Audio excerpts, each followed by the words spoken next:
আসি তবে। ধন্যবাদ। না না, সে কি, প্রচুর খেয়েছি, ধারণাই ছিল না আমার। ধন্যবাদ। রাত বেশি, এইবার চলি তবে স্যার। আসবো না?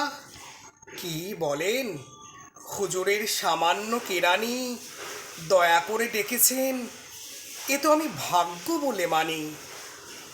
খেটে খুটে সে কি কথা, নিজের বাড়ির কাজ আর খাটবো না, চুপ করে খেয়ে যাব স্যার। চলি তবে।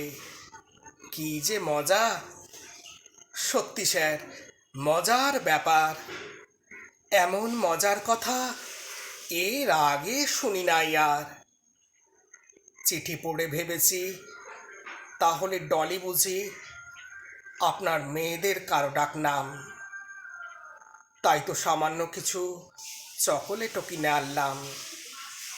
এসে দেখি, তাই নাকি, চকোলেটও খায় নাকি ডলি? হতে পারে, সে যাকগে। সত্যি কথা বলি, ডলি নাম কুকুর ছানা, আর তার জন্ম উৎসব সত্যি এক ইউনিক ব্যাপার। সত্যি নাকি ওদেশের ঘরে ঘরে ঘটে থাকে ওটা? তাহলেও বলুন তো, এমন নিখুঁতভাবে সেটা এদেশে আপনি ছাড়া কে আর দেখালো? অনেকেই, হবেও বা, সেসব কি জানি? আপনার অধীনস্থ জনৈক কেরানি দয়া করে ডেকেছেন বলে তবেই না জানা গেল। তেমন না হলে এও তো আমার পক্ষে সম্ভব হতো না স্যার। সত্যি স্যার, কুকুরের ছানা, আর তার জন্মদিনে এত খরচের হাত, 2000!